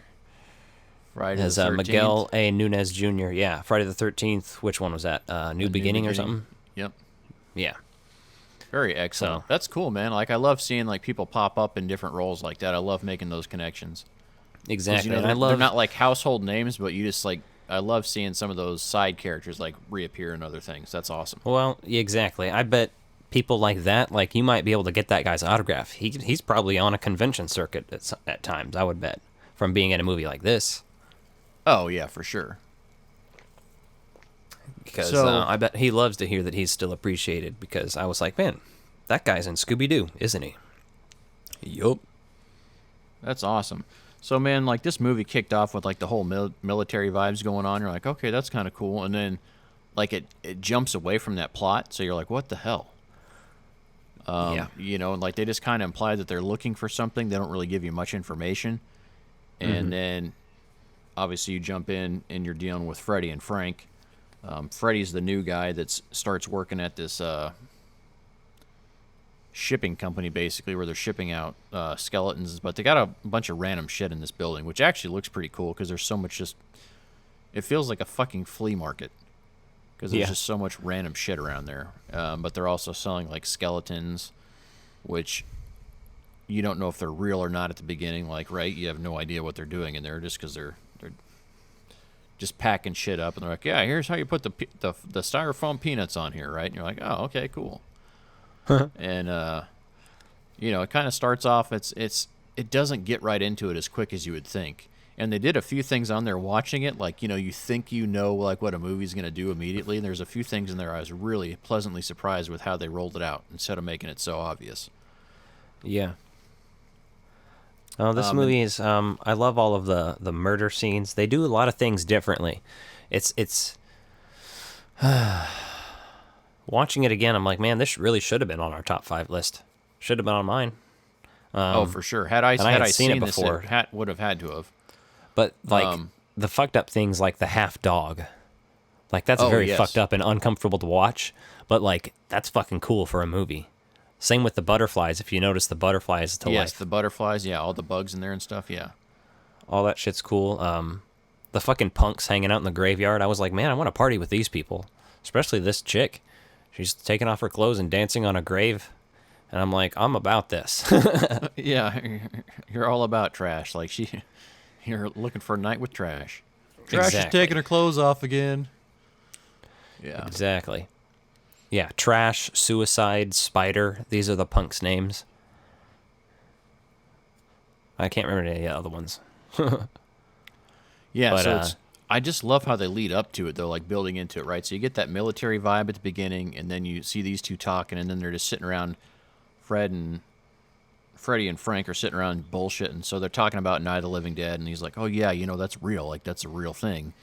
And the guy's like, no, it's not. Like, fucking buzz off with that. And then starts talking about these military drums that are down in the basement. And, you know, kind of goes down there to prove that to him. And, of course, he's like, oh, no, man, these things are solid. They won't do anything. Of course, these dumbasses spread the gas. And that's pretty awesome. And then your first thought is, oh, fuck, these two are going to wake up and be zombies right away. And I'm like, they kind of did a little bit of character development conversation to kill these two off right away. But you're like, okay, but that's fine, right? I've seen movies do that before. No big deal. Yeah. And then they're passed out, and they kind of, like, jump to the punks, and it's, oh, yeah, okay. And then the punks, you get to meet this, like, ragtag crew of just, like, classic 80s punks, which is fucking awesome, man. Just had so much fun with those characters, them driving around the big old fucking boat of a car, right? It definitely had, like, the Salt Lake City vibes of, like, the punks and the big old fucking car driving around, just fucking partying, having a good time. Yeah, like, the punks definitely remind me of Repo Man also. Oh, yeah, Repo Man, and then, yeah, there's several old, like, 80s punk movies that definitely feel like they're in the same vein as those characters in this movie. Yes. I do like all the, like you were talking about earlier, the references to brains, more brains. Yeah, there's some real fun stuff in there, right? Because, you know, they wake up from, like, being passed out in that basement. You're like, oh, hell yeah, man. And then things just start getting weird around there. And, like, you notice they intentionally show you things like the gas getting sucked out of that room. Yeah. And going around the whole building. And then you're like, okay. And then you see, like, that, they hear that dog bark. And you're like, what's this dog barking? And you go in there and you see that. And the first time you see it, like, I don't know how they did that. It's probably a basic puppet, but it looked really fucking good for what it was. And then, you know, as like someone that like loves dogs, you're like, oh, that's fucking like dark and depressing, but it's well done and it's looked really good for a movie of its time, of its budget. Like, I was impressed with that part. And then the butterflies kind of moving on that paper, like you said earlier, like them moving around, and Yeah. Even that skeleton itself just coming back to life, so. Yeah, that I like all the stuff, like when they saw the fucking guy's head off and then they're stumbling around trying to fight the fucking body still and shit. And they have to slice it apart and take it to the fucking crematorium, and all that shit. It's fucking hilarious. Yes, and then I loved how they took that crematorium place in there too, right? Because, at first you're not thinking that they're going to do more with that, right? You're thinking like, okay, the gas itself escaped, not that the smoke's going to cause an issue as well, right? So then that smoke gets out of that and like spreads all over the graveyard where those punks are partying, right? But yeah, because it rains down, and then that shit rains down onto them. They're like, oh, it's burning and shit. Yeah, and then you've got that whole other plot point where like Freddy's one of their friends, but he just got the job and is like the responsible punk. So everyone's like, hey, where the fuck's Freddy at? Like we should go find him, and like they drop by to check on him or whatever. So you kind of get those vibes going. So it's just so much fun, man. Like it's so cheesy at times, but it's just well done. It's not like anything I'd seen before, right? I can see all the shit that it influenced. Like you watch that and you're like, oh fuck, man, like this is like people's favorite movie, and like this movie alone you can tell made people make zombie movies because they loved it that much. Yeah. It's a wonderful movie. You should all check it out. Give it a watch if you have not, and if you have, watch it again this Halloween season. So a few other things I will say, like, right, because if you've seen the movie, you've seen the movie, but there's stuff that just, I feel like this influenced not just other movies, but this heavily influenced Resident Evil 2 and Resident Evil 3, the video games. Oh, yeah. Because, they wind up nuking the city, just like they wind up nuking the city. That goes all the way back to, I think, in the Crazies, the first one, I think they nuked the city. Yeah. I think that's the oldest reference I can think of. Okay. The original George A. Romero, the Crazies, though. Yeah. And that's interesting. But I did like the concept of the smoke. You vaporize all these things and it's going to spread over the entire world. Yeah. So that's pretty interesting. Kind of found that to be fun. And then, because like the government's like looking for it, and he's like, oh, no big deal. But they say they've been looking for these barrels they lost. And you're like, well, that sounds about as accurate as anything else, because if the government and military can fuck some shit up, goddamn bureaucracy can fuck some shit up. So that part was like very believable, that they lost something, they don't know where the fuck they left it. Yeah.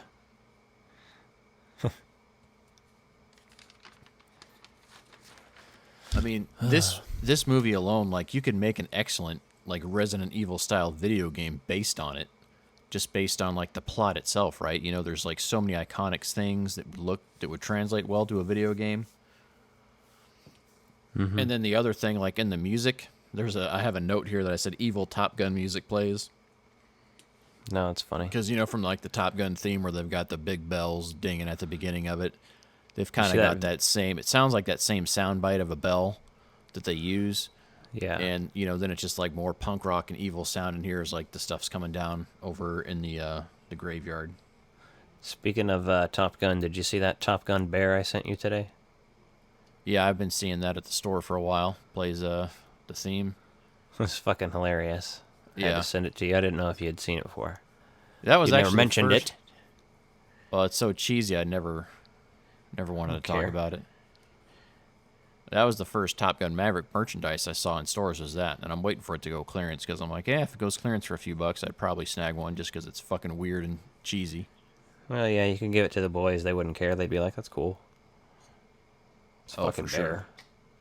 Yeah, like Nate has a teddy bear he still likes, right? And he's a kid, so definitely he'd probably get a kick out of it. Especially if it plays music. They love the Ghostbusters shit that plays music. Oh, yeah. And then the other thing, the last What? note I had on here was like when Trash comes back as a zombie at the end of the movie and is like still butt naked and like going out to terrorize people. Like, I got a kick out of that scene as well. Yeah. Yeah, it's funny shit. She gets the homeless dude and everything else. So, yeah, no, that was really, it was one of those movies you're like, fuck, I can't believe I hadn't seen that. But now that I've seen it, I'm like, I'm looking forward to being able to watch it and like get to know it, like the ins and outs of it.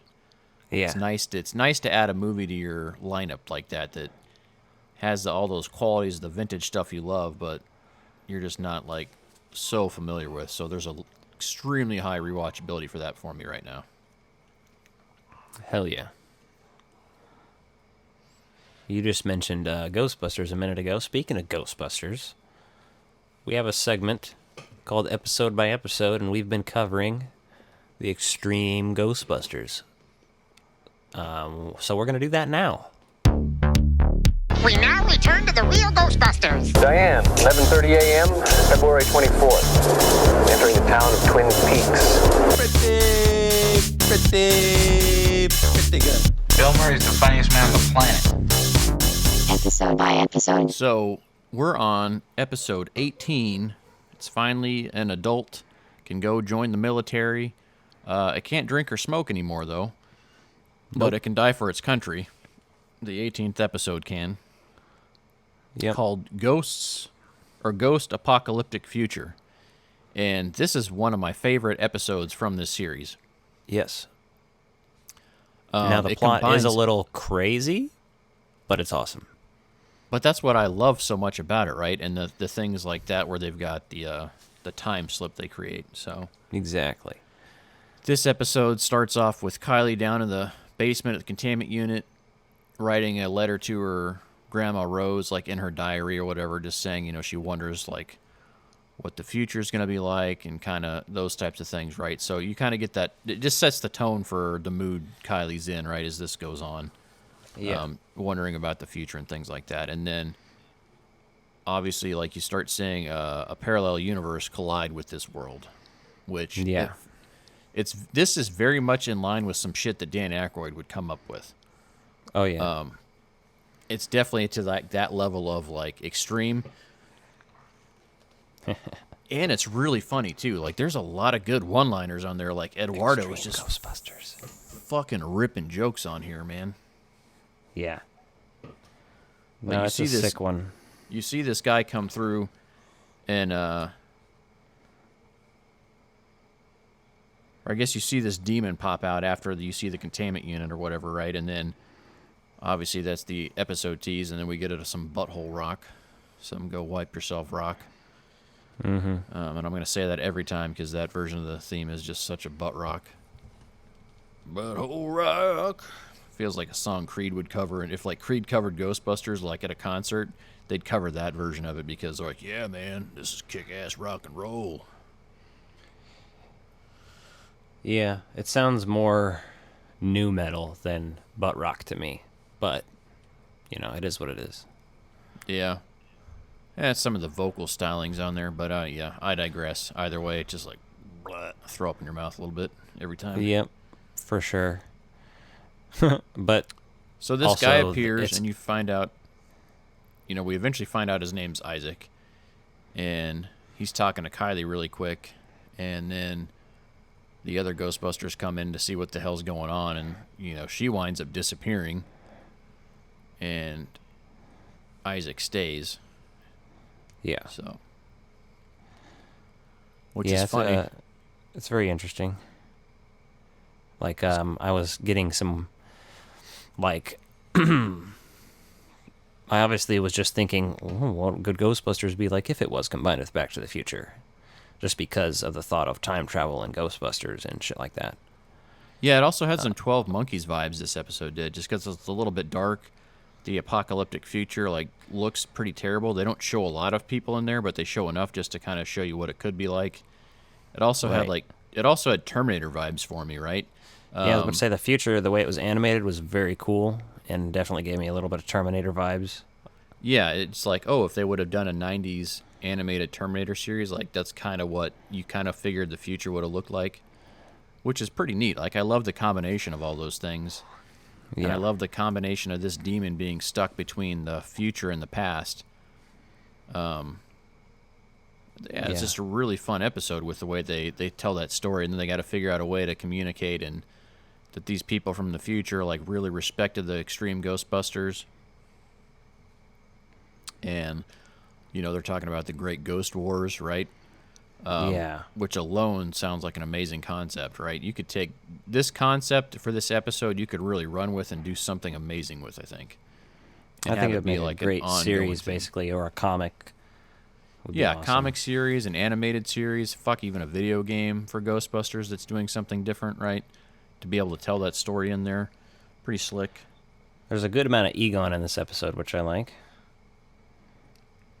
He's kind of hanging out instead of, since Kylie's gone, he's helping him out some more.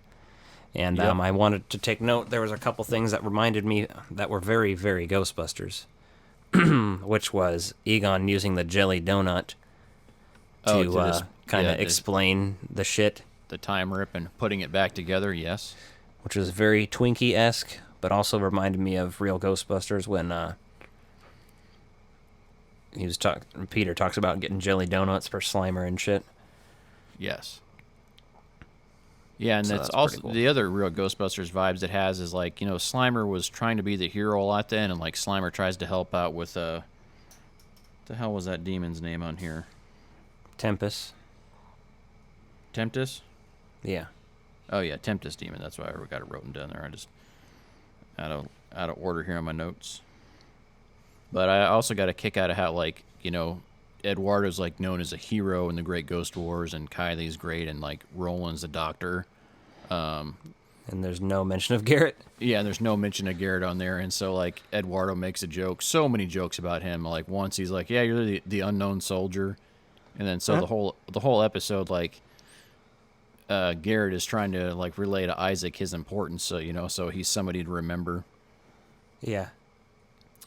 The other thing I thought was kind of neat was the shrine they had to Kylie in the future, which they did a good job of like piecing that story together. It's actually really well written for a 23-minute episode where like they use her diary that they have in the future to communicate with her to let her know that like, hey, we're gonna bury this proton pack like a time capsule. It's really well thought out, and that just. When you see something like that, you see the potential that it has. Like, you could do a feature length of this concept, and it would be fucking amazing and fun because it combines so many things. Mm-hmm. Yeah, hands down, this is one of my top Ghostbusters episodes from this Extreme series. Another reference that felt like to Ghostbusters 2 when they were. Roland says something about not wanting to get busted for digging a hole in Central Park. Oh yeah, yep. They make some references in there, right? They're very aware of. That show is very aware of the stuff that came before it, and they do a lot of nods and stuff like that, so I thought that was entertaining. And then the Ghostbusters, like the proton cannon, right? Like you said, like it feels like as they're trying to create the equipment again in the future, they're trying to get a proton blaster going, but it's on the back of a truck. And, it's just fun, like, right? If you take everything you like about Terminator, some of the fun silliness of Back to the Future, and then obviously everything you love about Ghostbusters, like mashed it up, and they just fucking knocked it out of the park. Yep. So it's a good episode. You guys need to watch it if you have been watching this series at all. And if you consider yourself ghost heads at all or Ghostbusters fans and you haven't rewatched this series as an adult, you need to. This episode specifically, right? This one's there's probably a handful. I think there's like 38 episodes total. If you did your top 10, this would be basically within that top 5, hands down, no problem. No thoughts about it. Well, I don't know about top 5, only because the first 2 episodes and then the Back in the Saddle episodes are both double features. But I mean, as a story element, it is definitely in the top 10. Well, I mean, yeah. I mean, for me, like, I almost like this better than the series introduction. Just as a concept and, like, everything that it brings to the table. I do not, but I do love this one, so it's awesome. And then at the very end of the episode, like, Kylie scares Slimer when they're trying to figure out if she comes back. And she's like, I told you I'd get you later, because Slimer had scared her and slimed her book, and she got pissed early at the beginning of the episode before the time shift happened. Yeah. And then, of course, they have more of that flirtation with Eduardo and Kylie where he's like, oh, I'm so glad you're back. And then he realizes, like, oh, shit, I just said that out loud. Yeah. And, which is interesting, like, watching this show, right, they're college students, so, like, I guess, they're still at that awkward age of, trying to figure out, like, who you are for some people like that, right? But their flirtation seems like very much high school, junior high compared to college-age kids. Yeah. But for the audience, I think that's relatable to, like, the target audience for them, so. Right. Well, I mean, look at Power Rangers. You don't ever see Tommy and Kimberly fucking behind the dumpster or anything. It's not like you see that, but it probably happened if you want to think about what those characters were doing. You know what I mean? You could, yeah. Well, I guess if it's a Morphin time. Exactly. Fuck me with your helmet on. I'm gonna make you the White Ranger, baby. So one other thing I'll say is when you get moved up here, we definitely need to sit down and play Ghostbusters Sanctum of Slime. So my oldest son had not played very many video games. So like he's played some stuff on his, I think he's got an Amazon Fire tablet or whatever that his mom got him. And he's played some games on there. So like I had some controllers and stuff out, and he's like, hey, you know, what's this? And I was like, oh, it's a video game system for the old PS3 there. And he's like, hey, you know, can we play? And I was like, trying to figure out a game that would work for him. I'm like, well, we'll try Sanctum of Slime, because he's really been into Ghostbusters lately with his brother, which is awesome for me, because basically we're playing Ghostbusters like every time they're over here. So like whether that's us running around catching ghosts using flashlights and pretending in the house, or that's like using the figures and toys and cars or whatever else, but you got a kick out of that. And that game, like when I played that game initially, I hated it. It was like, oh man, this feels like just so fucking lame compared to Ghostbusters, the video game, right? Yeah. But for your first video game, there's basically 3 controls. Left joystick moves you around, the right joystick fires your proton stream and aims your proton stream, and the R1 button changes your weapon once you unlock them all. So you got 3 weapons to roll through. So yeah, it's perfect for him, man, because like we got through like the games, and like every time we'd beat a level, like he'd celebrate and high five, man. It was so much fun. And I was like, man, like that put a whole new perspective on that game for me, a game that I didn't like before. And I was like, I just wasn't the target audience for that game. And that's up to 4 players locally too. So I was like, man, that'd be actually a fun game to play through with a group of people. Yeah. You know, because the original game, like you could play online, but Sanctum of Slime, you can play, you know, 4 people local, and I think you could play it online. I have no idea if the online version of that's still up on the PlayStation Network, but we could figure out a way to do a live stream of that someday or something. Yeah, once you're up here, I figured you could do that. Shit, man, Pete could probably even sit down and play with us. So he was getting pretty good. Epic. So, but yeah, I just want to throw that out there because, like, for me, like I said, I hated that game at first, and then once I got to play that again, like, we were just having so much fun getting through it, and like, there's a lot of things we had to, you know, do a few times, but it's very much like the old classic arcade driven, where unlimited tries, right? So you just basically pick up where you left off. So yeah, you know, we'd figure that out, and we'd strategize, and he'd get it, and it's like, man, that's awesome. So hell yeah. What are you me on about, Yoshi? And then we need to have Nathan on soon and rap a little bit about some Nintendo stuff, because they just had their 35th anniversary. And well, we're gonna have him on soon to talk about so probably a double feature of Dead Alive and Bad Taste. So we'll need a few minutes for Nintendo news then, because there's some cool shit on there that on the Switch I want to be able to play some of those classics. So be fun stuff. Like, cause did you see that game that's like, it's cool in theory, and honestly, if you were a kid, it'd be way cooler. But the Mario Kart that's like has cameras and shit, and it goes around your house. Oh no, I didn't. It's like little RC cars that have cameras mounted, and it puts like augmented reality in front of it. So when you're looking at your controller, I think it's for the Switch. Oh really? Okay, so, I'll have to check it out. It goes to your Switch, and then it like, yeah, you should check out the trailer for it. I can't remember what it's called exactly, but it's a Mario Kart version of like that. So it puts augmented reality on your screen, but you're racing shit around your living room or your house or whatever.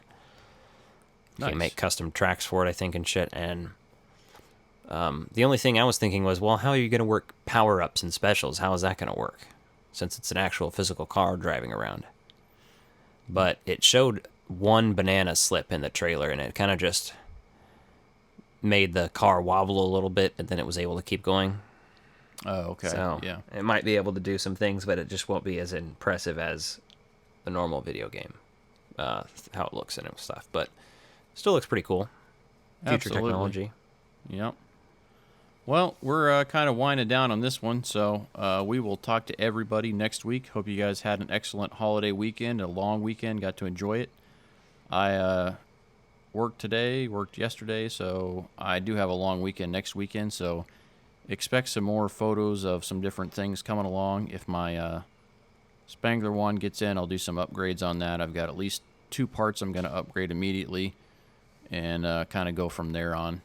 Already got the, and I made some other upgrades on the Spirit Pack, but we'll be throwing in some cosplay stuff too, just now and then, especially as we get near the Halloween season, just kind of show some of that stuff off, because anytime you can do something creative and fun, man, like, go for it. And if you're not into cosplay, get into it and do some Halloween stuff, because Halloween's the fun time, right? You don't have to do it all year, but do something awesome above just a store-bought costume. Yeah. Because, like, man, like, that always takes it next level. It's like, oh, I could get something basic. But, man, when you take it to the next level, that's like when it's like, hell yeah. Yep. I know that I'm going to be spending a lot more money at Spirit Halloween, so.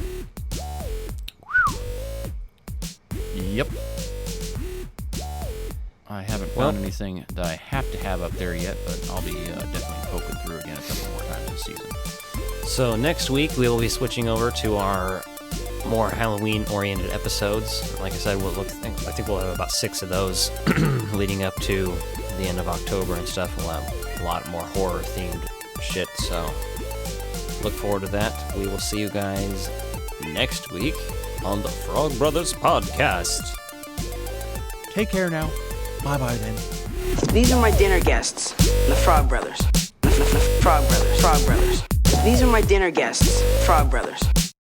Frog Brothers. Frog Brothers. These are my dinner guests, the Frog Brothers. Frog Brothers. Frog Brothers. These are my dinner guests, Frog Brothers. Frog Brothers. Frog Brothers. These are my dinner guests. Shut this off. Shut these all off.